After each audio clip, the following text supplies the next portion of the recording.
Hai semua, Assalamualaikum. Jom belajar dengan cikgu latar belakang negara bangsa sebelum kedatangan Barat. Subtopik ini berada dalam bab 1 tingkatan 4 iaitu warisan negara bangsa.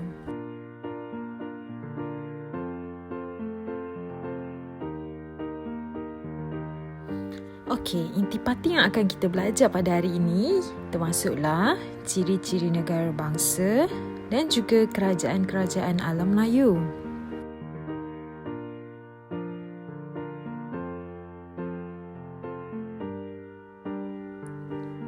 Kemunculan dan kemasyhuran kerajaan alam Melayu membuktikan asas negara bangsa telah bermula sebelum kedatangan Barat.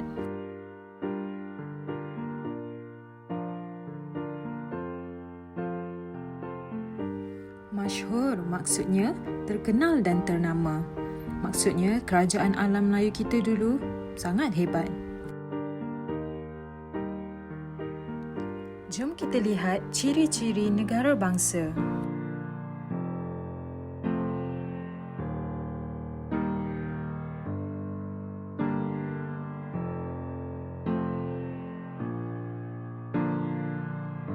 Cikgu pecahkan kepada 4 bahagian sebab ada 4 ciri-ciri yang kita kena ingat. Ciri yang pertama ialah raja, ciri yang kedua undang-undang, ciri yang ketiga wilayah pengaruh dan ciri yang keempat ialah rakyat.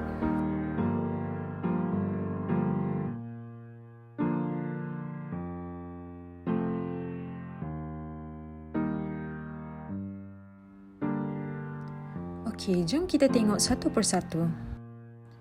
Raja menjadi tonggak utama kerajaan. Apakah maksud tonggak? Tonggak maksudnya asas ataupun dasar. Maksudnya, berdirinya sesebuah kerajaan itu, asasnya adalah seorang raja. Yang seterusnya, kedudukan raja diperkukuh dengan sistem pentadbiran yang dibantu oleh para pembesar.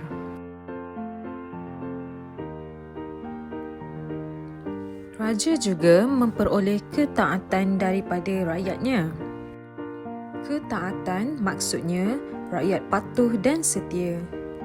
Raja juga sentiasa ditaati dan dianggap suci. Contohnya, Raja Champa dianggap suci dan dikaitkan dengan Dewa Siva. Maksudnya, raja dianggap bersih dari sebarang kejahatan dan keburukan.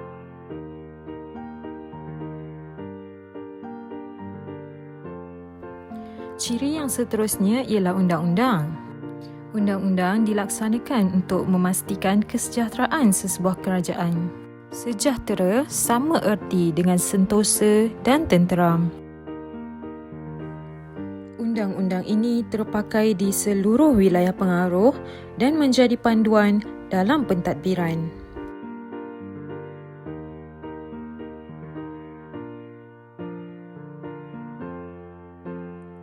Contohnya, Kerajaan Majapahit mengamalkan Undang-Undang Kutara Manawa.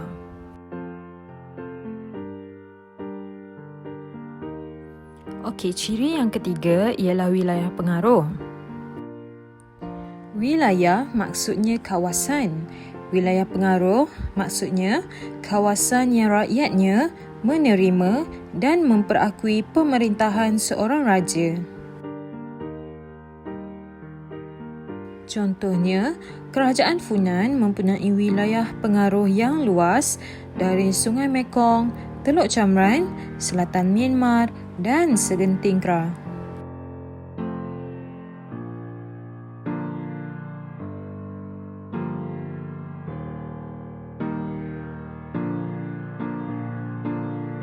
Kita pergi pula kepada ciri yang keempat iaitu rakyat. Maksud rakyat ialah penduduk di dalam sesebuah wilayah yang setia kepada raja dan tidak menderhaka. Menderhaka maksudnya apa-apa sahaja perbuatan yang menentang kerajaan. Sebagai contoh, rakyat Kerajaan Sriwijaya membuktikan kesetiaan dengan upacara persetiaan dan meminum air sumpah.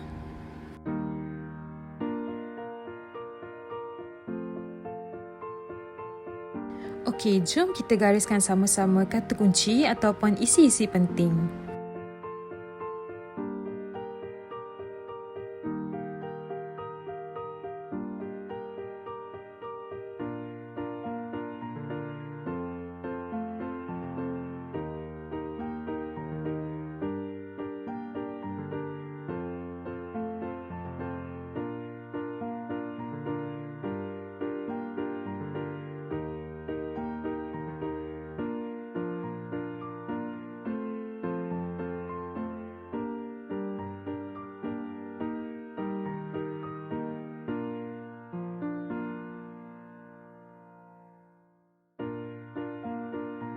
Jom kita tengok sekarang kerajaan-kerajaan alam Melayu. Bermula dengan Kerajaan Funan pada abad pertama, diikuti Kerajaan Champa pada abad kedua, kemudiannya Kerajaan Sriwijaya pada abad ke-7, pada abad ke-15 Kesultanan Melayu Melaka dan pada abad ke-16 Kesultanan Johor Riau.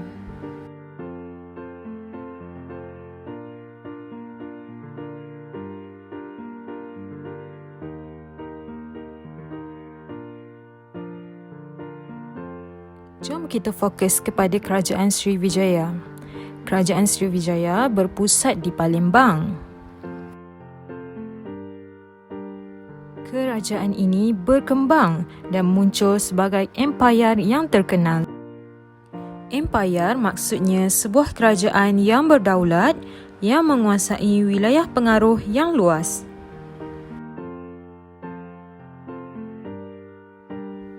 Dalam bahasa Sanskrit, Sri bermaksud bercahaya, manakala Wijaya bermaksud kemenangan.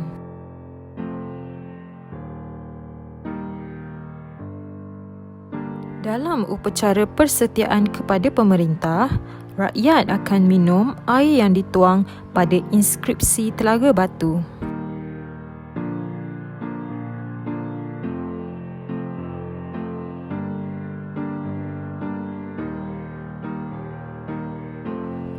Seterusnya, Raja Sriwijaya dikenang melalui jumlah ketulan emas yang ditinggalkan.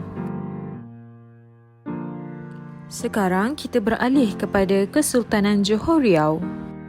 Kesultanan Johor Riau menekankan kepentingan Islam dalam usaha melaksanakan ciri-ciri negara bangsa.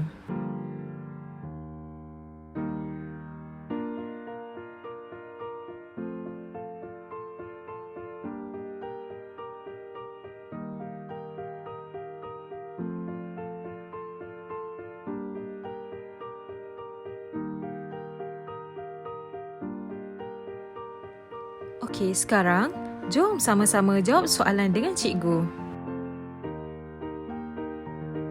Apakah bukti pembentukan negara bangsa wujud sebelum kedatangan Barat?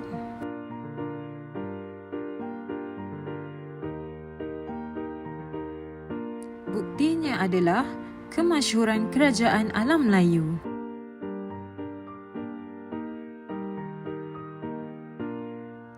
Seterusnya, apakah fungsi raja dalam kerajaan alam Melayu?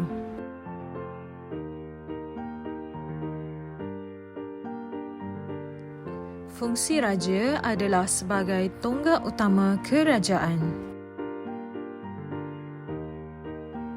Seterusnya, apakah faktor yang menyebabkan kedudukan raja alam Melayu kuat dan kukuh?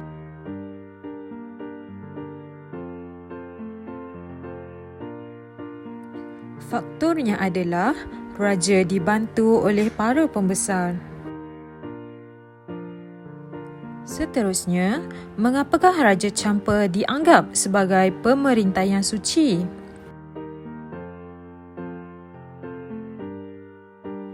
Raja Champa dianggap pemerintah yang suci kerana dikaitkan dengan Dewa Siva.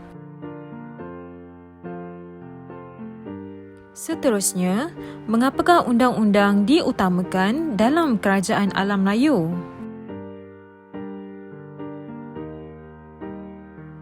Undang-undang diutamakan untuk memastikan kesejahteraan dan menjadi panduan dalam pentadbiran. Seterusnya, bagaimanakah wilayah pengaruh sesebuah kerajaan ditentukan?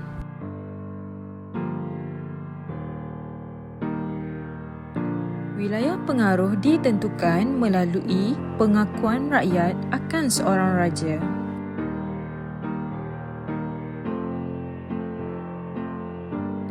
Soalan seterusnya, apakah tujuan meminum air sumpah daripada inskripsi Telaga Batu bagi rakyat Srivijaya?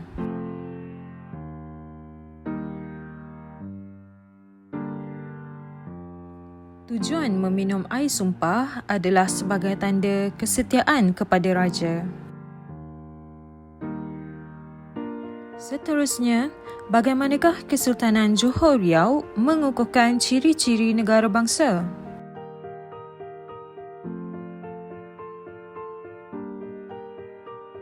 Jawapannya, Kesultanan Johor Riau menekankan kepentingan Islam. Sampai sini saja pembelajaran kita hari ini.